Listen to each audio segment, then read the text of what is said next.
Okay तो आज हम लोग पढ़ेंगे अपना next topic that is centre of gravity. तो सेंटर ऑफ ग्रेविटी से पहले हम लोग जान लेते हैं ग्रेविटी क्या होता है। तो जो हमारा अर्थ है वो सारे पार्टिकल्स को अट्रैक्ट करता है अपने सेंटर के तरफ। The earth attracts every particle towards its centre by a force, एक फोर्स के मदद से, जिस फोर्स को हम क्या बोलते हैं, ग्रेविटी। उसको क्या बोलते हैं, ग्रेविटी। ठीक है। सो the earth attracts every particle towards its center with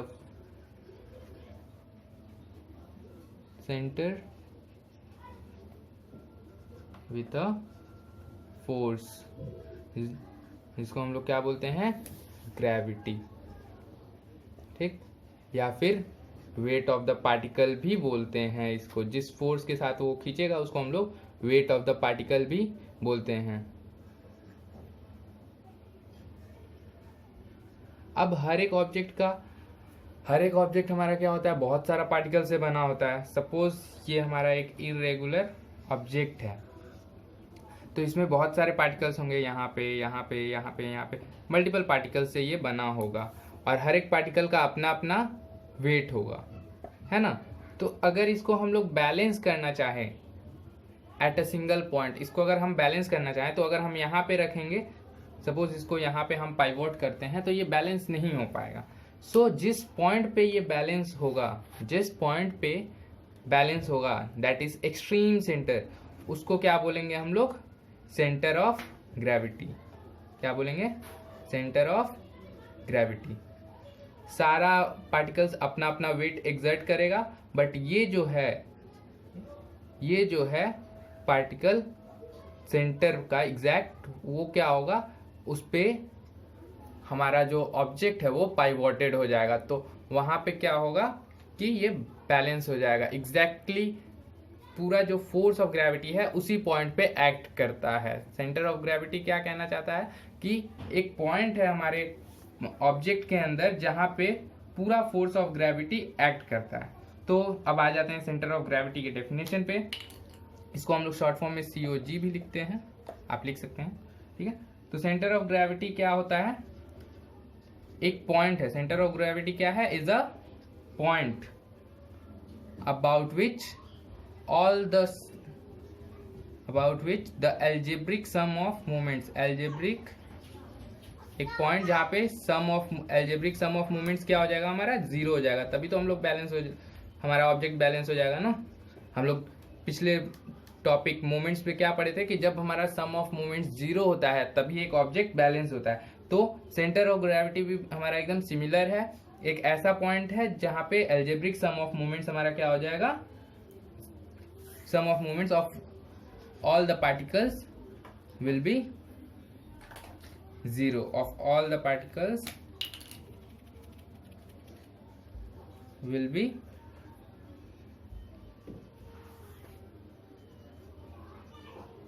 0। ठीक है। तो ये जो एंटायर बॉडी, अब इसको कहने का मतलब क्या है, इसका कहने का मतलब यही है कि इस बॉडी का जो पूरा वेट है वो इसी एक सेंट्रल पॉइंट पे एग्जीक्यूटेड है। मतलब अगर उस पॉइंट पे हम लोग उसको पाइवोट करेंगे या बैलेंस करना चाहेंगे तो वो आसानी से बैलेंस हो जाएगा। मतलब जो टोटल सम है वो एग्जैक्ट मिड पॉइंट कह सकते हैं आप, उस ऑब्जेक्ट का एग्जैक्ट मिड पॉइंट है। अब कुछ कंडीशंस हैं सेंटर ऑफ ग्रेविटी के जो हम लोग जान लेते हैं, क्योंकि क्वेश्चंस इसके कंडीशन से ही आते हैं। पहला कंडीशन क्या है कि जो पोजीशन है वो डिपेंड करता है शेप पे। ठीक, मतलब पार्टिकल कैसे डिस्ट्रीब्यूट है। सो position of centre of gravity depends on shape, position of COG depends on shape of object.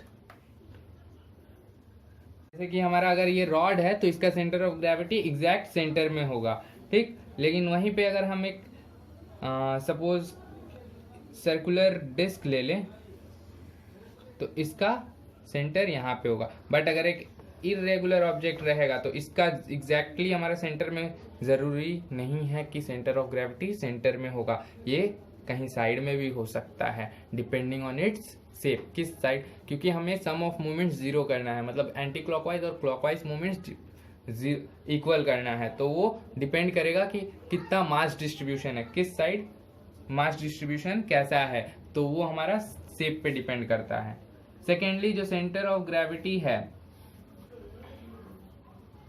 वो चेंज हो सकता है। जैसे अगर हमारा एक वायर है, ऐसे लंबा वायर लेते हैं हम लोग, तो उसका centre of gravity exact centre में होगा, बट अगर इसी वायर को हम बेंड कर दें, ऐसे रोटेट कर दें, सर्कल बना दें वायर को गोला करके, ठीक है, तो इसका सेंटर ऑफ ग्रेविटी कहाँ हो जाएगा, सेंटर पे। तो अगर इसका शेप हम चेंज करेंगे तो चेंज होते रहेगा, तो ये हमारा शेप पे डिपेंडेंट है।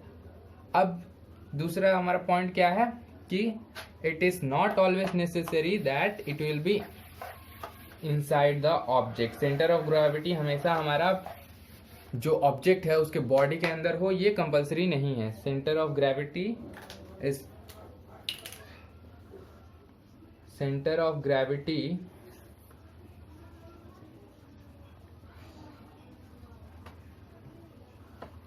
Must not be always with in the body. मतलब क्या है कि हमारा जो COG है, सेंटर ऑफ ग्रेविटी,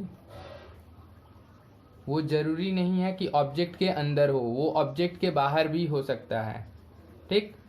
जैसे अगर हम एक रॉड ले तो उसका सेंटर ऑफ ग्रेविटी कहाँ है, एग्जैक्ट सेंटर में, mid point of the rod कह सकते हैं हम लोग, ठीक। तो ये हमारा क्या हुआ, विद इन द बॉडी हो रहा है, but centre of gravity change हो जाता है। फॉर एग्जाम्पल अगर एक रिंग ले लें हम लोग, फिंगर रिंग, ठीक है, तो उसका सेंटर ऑफ ग्रेविटी क्या होगा, एग्जैक्ट सेंटर में होगा, सेंटर ऑफ द सर्कल। और वहां पे हम लोग देखेंगे क्या कि इस रिंग का कोई पोर्शन नहीं है ना।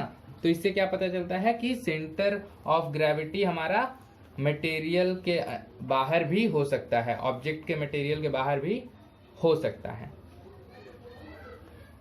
हम लोग देख लेते हैं कुछ ऑब्जेक्ट्स जिनका सेंटर ऑफ ग्रेविटी पूछा जाता है, ठीक।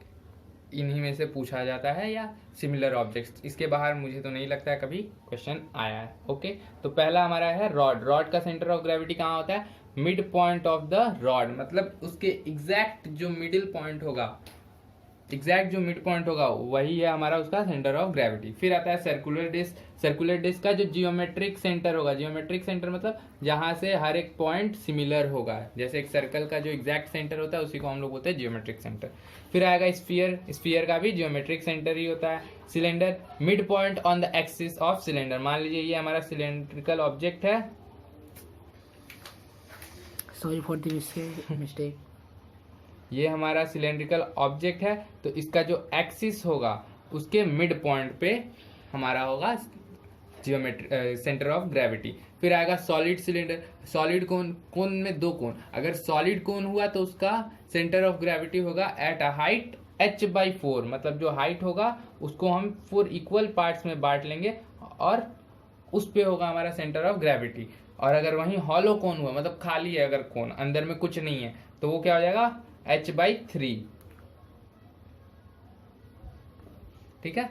फिर आता है सर्कुलर रिंग। अगर रिंग है, जैसा कि हम लोग पहले डिस्कस कर चुके हैं, उसका क्या होता है एग्जैक्ट सेंटर में, मतलब आउटसाइड द रिंग है ये। फिर ट्रायंगुलर लैमिना या स्केलिन ट्रायंगल या किसी भी तरह का ट्रायंगल हुआ तो क्या होगा, point of intersection of median, मतलब जहां पे तीनों मीडियंस इंटरसेक्ट करेंगे वही होगा हमारा क्या, centre of gravity.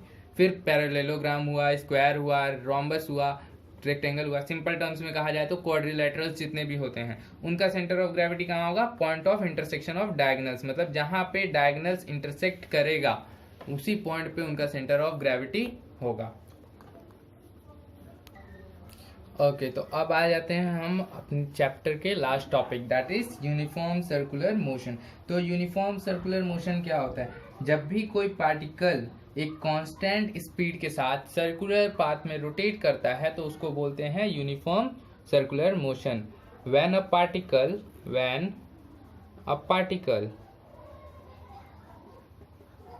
moves in a circular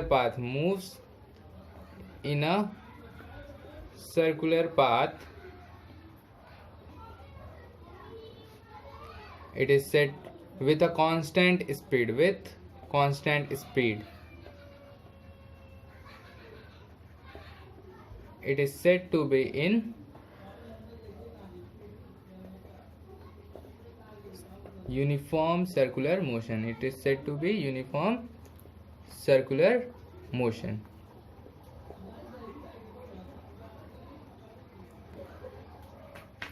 अब यहाँ से कुछ इम्पॉर्टेंट चीज़ें जो हमें ध्यान देनी है. सपोज अगर हमारा ये सपोज यहाँ से हम सर्कुलर मोशन में हमारा ऑब्जेक्ट कांस्टेंट स्पीड के साथ मूव कर रहा है, तो अगर हम इस पॉइंट पे देखें तो इसका डायरेक्शन इधर हो जाएगा. अगर सपोज हम यहाँ पे रोकते हैं तो इसका डायरेक्शन ऑफ मोशन इधर हो जाएगा. ठीक, अगर पॉइंट यहाँ पे ले और यहाँ पे स्टॉप करें तो इसका डायरेक्शन ऑफ मोशन इधर हो जाएगा. सिमिलरली इस पॉइंट पे अगर हम रोकेंगे तो डायरेक्शन ऑफ मोशन इधर हो जाएगा, और यहाँ पे अगर रोके तो डायरेक्शन ऑफ मोशन यहाँ पे हो जाएगा. मतलब हर एक पॉइंट पे इसका डायरेक्शन बदल रहा है, और वो डायरेक्शन किधर हो रहा है? Along the tangent. Along the tangent. So at any point direction of motion is along the tangent. तो इससे हमारा क्या पता चल रहा है? क्योंकि हमारा डायरेक्शन ऑफ मोशन बदल रहा है, मतलब हमारा ये एक्सेलरेटेड मोशन है. अब डायरेक्शन चेंज हो रहा है, मतलब वेलोसिटी भी चेंज होगा. वेलोसिटी चेंज होगा तो ये एक्सेलरेटेड मोशन हो जाएगा. ठीक, तो इससे क्या पता चलता है कि हमारा uniform circular motion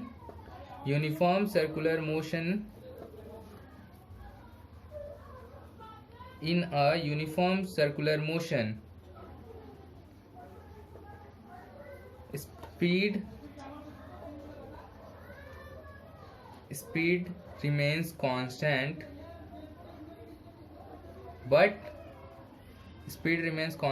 but velocity changes.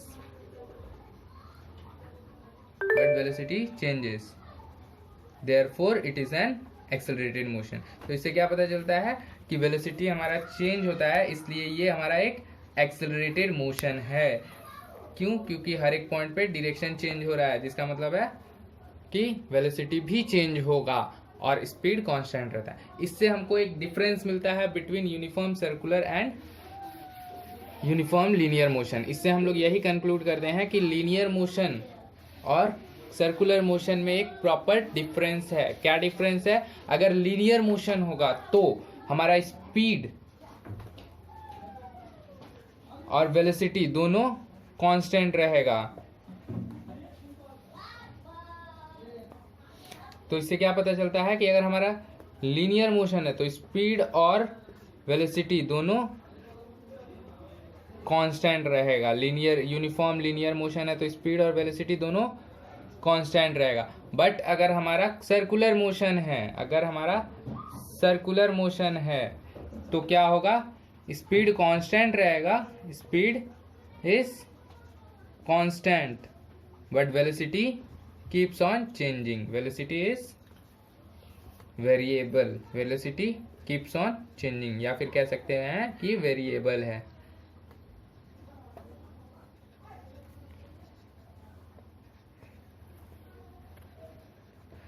अब यहाँ से हमें एक बहुत ही इम्पॉर्टेंट चीज़ मिलेगा.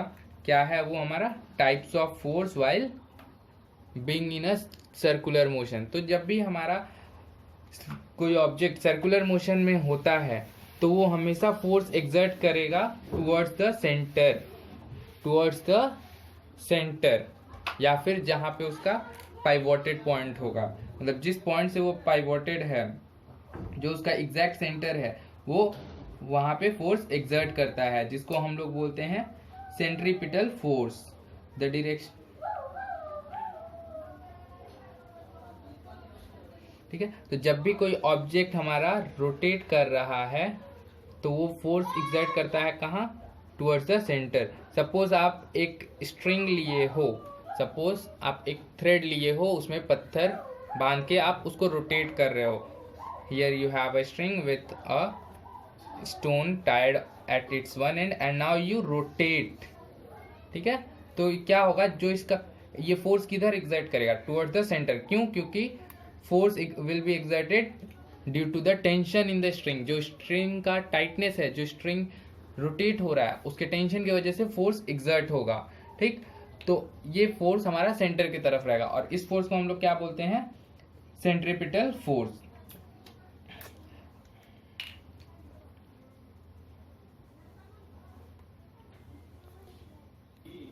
अब एग्जाम्पल ले लेते हैं हम लोग, जैसे कि हमारा अर्थ और मून है, तो जो अर्थ एंड मून, तो मून क्या हम लोग को पता है, moon revolves around earth, moon revolves around earth in a fixed orbit, ठीक है।